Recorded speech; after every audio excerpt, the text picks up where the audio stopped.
Hey everyone, how's it going? Five Finger Shuffle, and we are back with another video. I promised to do a video today about the patch notes.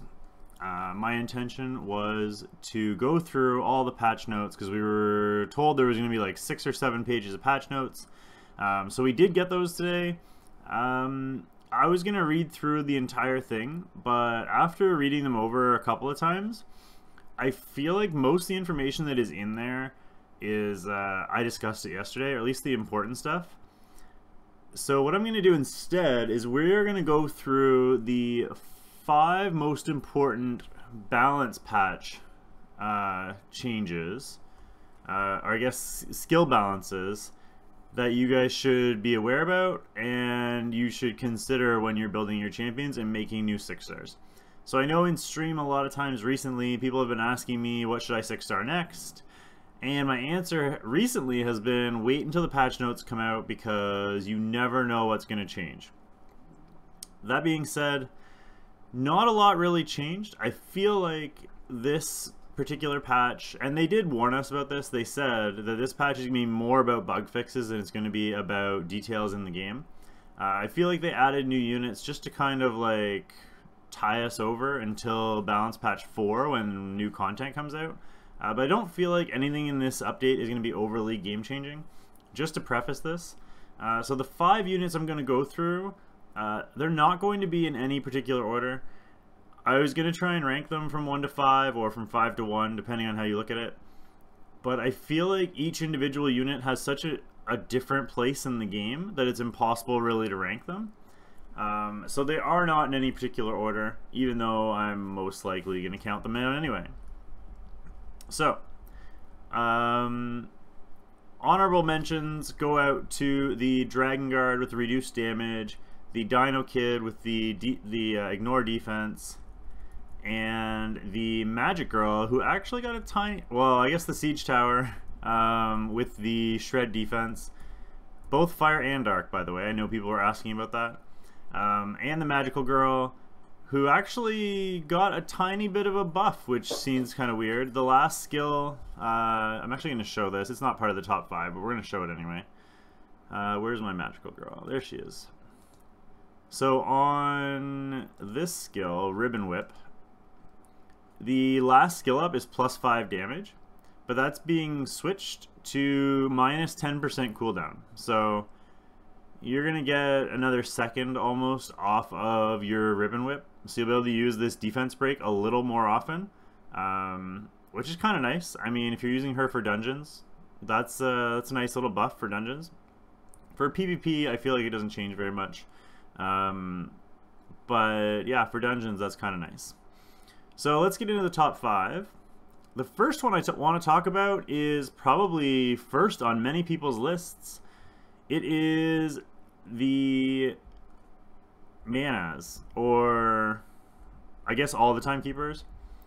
So yeah, all the Timekeepers, either Echo Blade, Casual Reverse, or Time Inversion, depending on who you're looking at. So for Manas, it's Time Inversion. I only have 2 of them built. And for Vimal, it is Casual Reverse. So this is the skill that on both Vimal and Sharma is the Cleanse and Heal and Strip. And then on Manas, deals damage and heals.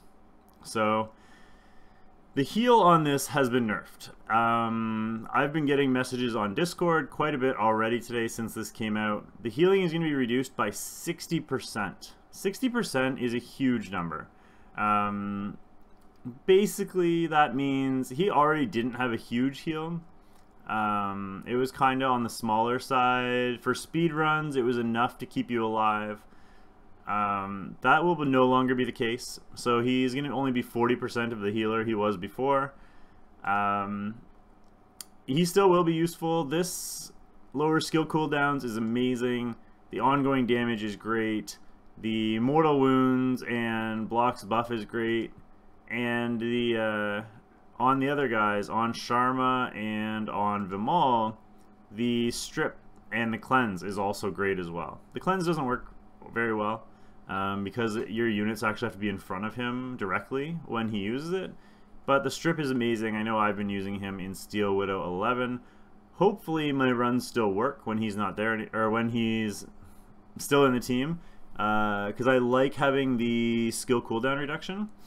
What I might end up doing is replacing him with a Naga, because his heal is going to be so negligible now. If I had the Dark Naga, I would most likely use that, but I do not, so he doesn't have the strip, so I'm not sure what I'm going to do with that team. We'll have to play around with it. Hopefully it still works as is, and I don't have to change it. So the second one on the list, speaking of which, are the Nagas. So, Bubble Shield here currently just has the shield, but as we mentioned yesterday, you're going to get the skill cooldown reduction on top of this. So the skill cooldown reduction is going to be the same as Xenia's when she uses her... Is it Wave of Celerity? Yeah, when she uses her Wave of Celerity, it's going to be the same cooldown reduction. So your Naga will now do cooldown reduction on top of his shield. And his shield we already know is crazy strong. I've been using him since early game for 4-man runs in Steel Widow. I do have him max skilled. I will probably be playing with him after the patch. We'll probably do a highlight video after the patch is released on some of the stuff that he does.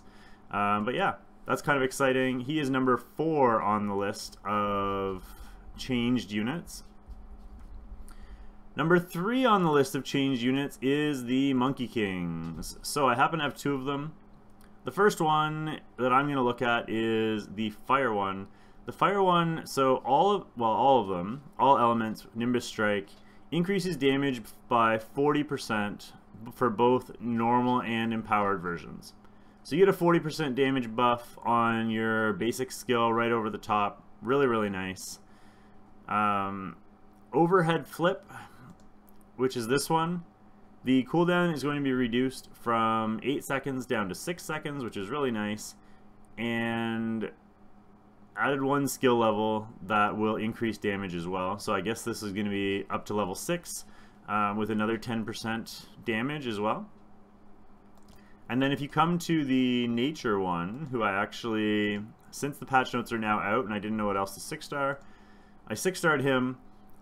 For him and the Dark and Water ones, this skill, the cooldown is also going to be reduced from 8 to 6 seconds. It also, like we said yesterday, inflicts Legendary Silence. And the skill debuffs here, level 3 is going to give an extra half second on the debuff. Level 4 will be 15% damage instead of 10. And then I guess there will be an extra level, so it'll be a level 6 that adds another 1 second to the debuff. So you can add another 1.5 seconds to the debuff. I'm not really sure how long the debuff is going to be up for, but you can add 1.5 seconds to it, which from what I understand, the way they worded it, will get, if he's on Adept and you have some sort of skill cooldown reduction, i.e. Greater Demon, as your synergy lead, or say if you're using him in dungeons or something, you have like a Manaz or a Naga or a Xenia, you can have 100% uptime if he's skilled up. So then the next one is Monkey Tricks, which is the Fire, Light, and Nature, and then the Acrobatic Feint, which is the Dark and Water. So really all of them on their 3rd skill here. Reduce their cooldowns from 12 seconds down to 9 seconds, and increases damage by 20%. So that's kind of nice. Big damage buff of 20%, and you can do it 25% more often, which is really nice. And then finally, Tag Team on these 3. And if we go back over here, oh, Fire and Nature the same. So Fire, Light, and Nature Tag Team, or Water and Light, which is Mischievous Clones. The cooldown is reduced by 6 seconds from 36 seconds down to 30 seconds. So not too bad. This is their big damage skill, so getting 6 seconds off the cooldown is kind of nice. You can also skill it up to take off another 20%, which, you know, is going to be another 6 seconds or so. So you should be able to get it in about 3 times or so in a PvP match, depending how you have it built. So that's number 3. We'll have to see. Basically, the big one for this is whether or not this legendary blight debuff is going to be game-changing or not. I have no idea. We're gonna have to wait and see. Number 4 on my list here of buffed units, or I guess changed units, because the Manas wasn't a buffed unit. He was nerfed. But number 4 is the Ink Ninjas. So I only have one of them, but we will go through all the skills. I have Washi. Why are his... Weird. He has skills, but apparently he has 0 stats right now. Oh, all my units have 0 stats right now. That's interesting. Alright, so, Gameloft, something's wrong. All of my units have no stats. But I swear he has gear on him, and it's actually really good gear. And it's all maxed out. But anyway, that's besides the point. So the Ink Ninja, skill 1, Brushstroke, for all elements, increase damage by 20%, and it will now ignore defense. Ignore 25% defense as well. So, yeah, the damage only increased by 20%, but then you're also getting a 25% ignore defense, which is going to increase damage again. So that's going to be a pretty major damage increase on this first skill, and I feel like this first skill doesn't do bad damage already. It's not huge damage, it is your first skill, but it's still decent damage. I feel like that's going to be a big boost. And then Tongue Lash for water, or Tongue Smack for fire and light, will also now ignore defense by 25%.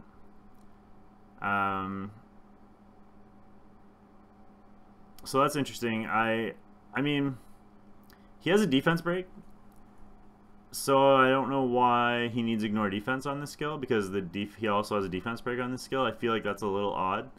But I'll take it. Like, if he misses the defense break, then you're going to ignore 25% defense anyway. I guess also I would assume that will stack with the ignore defense, since you're only ignoring 25%. The defense break will reduce from there. We'll have to see how that goes. But either way, added ignore defense is always nice. And that is, again, it's only on the water, fire, and light. Then on this skill, Ink Slash. Or wait. No. Ink Slash remains the same. It's just the mark. And then Ink Spirit Calling for the light, nature, and water. Light, nature, and water. Yes. So for light, nature, and water, these are both different, I guess, from the dark and fire ones. The dark and fire one also gets a buff, but the light, nature, and water, you know how this skill has that big delay? Like, he has to like paint the thing first, and then it takes a while, and then the skill does the damage. The delay has been reduced by 50%, which we already knew. They mentioned that yesterday, but I think that's huge. That's going to make him much easier to use. It'll stop units from moving out of the way once the skill is started, and it'll make it easier to use if you're manualing him as well. And then damage on unmarked target has been increased by 180%, which is nice. So you don't necessarily have to have it marked. Obviously it's going to help, but that means the damage is only increased if he's not marked. So if you miss the mark, or if you do this without the mark, the damage will go up. It won't be increased normally. And then, but also, it will be because of this part of it. Added 35% ignore defense on both marked and unmarked targets. So you will get if he's unmarked, you get the 180% increase, plus you get 35% more. But if he's also marked, then you get, you also get a 35% increase, or defense break, ignore defense, sorry.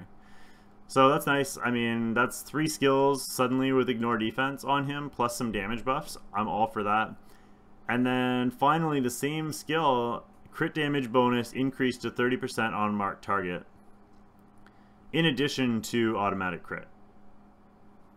So if it's marked, you will get the guaranteed crit, plus you get an extra 30% crit damage, which is really nice. So again, we can't see any of my stats, which kind of sucks, but you will add 30% crit damage to that on his ultimate skill. And then same skill on the fire and dark ones, if you happen to have those. The delay again is decreased by 50%.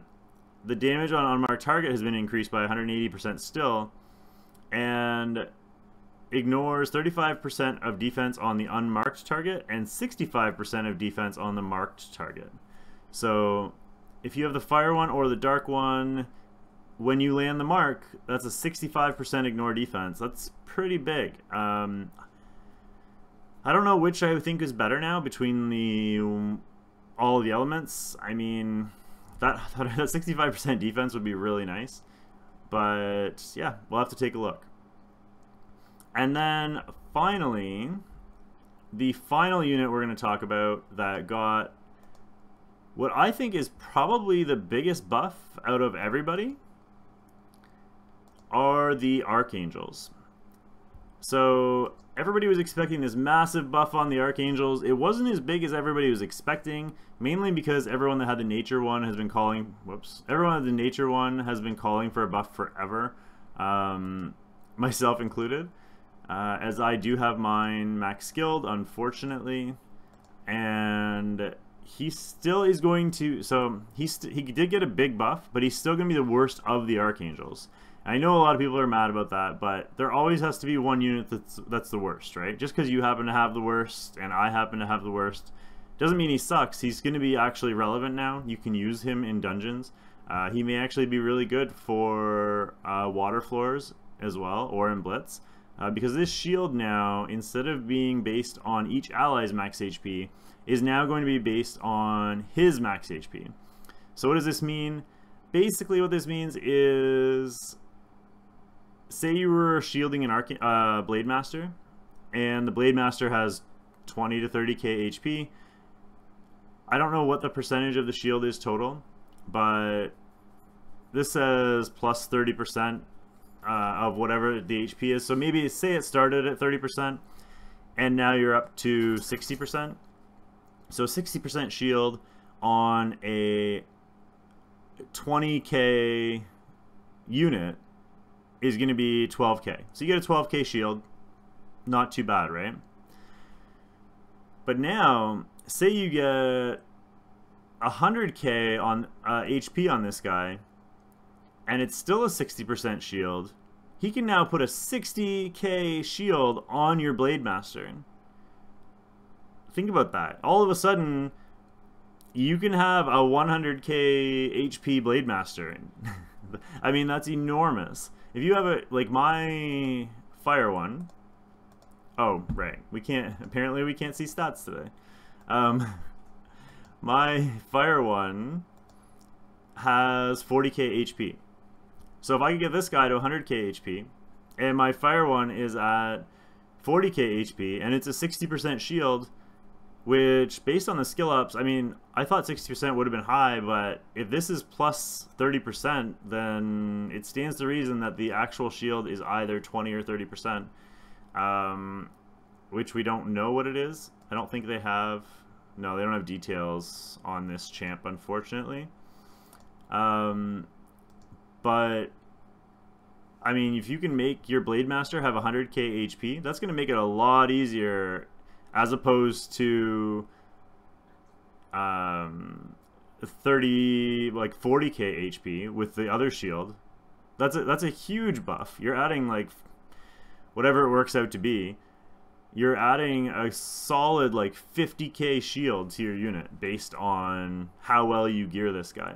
So also, it makes his gear important now, whether or not you have good gear or bad gear, which is kind of nice. So that could be huge. I don't know if it's going to be overly useful in PvP, because you can just strip the unit. Shields don't really play that big of a role in PvP, but for Ascended floors, that could be a difference maker. That could change everything. That could make ascended floors doable all of a sudden. So keep that in mind. That is my top 5 changes for the units, for the skill balancing. There's a lot of other stuff that happened. If you want to check it out, I will leave the link to the patch notes in the description below. Also, if you have any questions or just comments on the update, please leave them in the comment section below. I always read them and try and respond to as many as I can. And I hope you guys have a great day. I will be streaming in about an hour or so, so feel free to come join us on stream if you haven't already before. The website is twitch.tv/5fingershuffle. Again, that link will be in the description as well. Don't forget to like, comment, and subscribe, and we will see you all next time with another video. Thanks for watching, guys. Have a great day.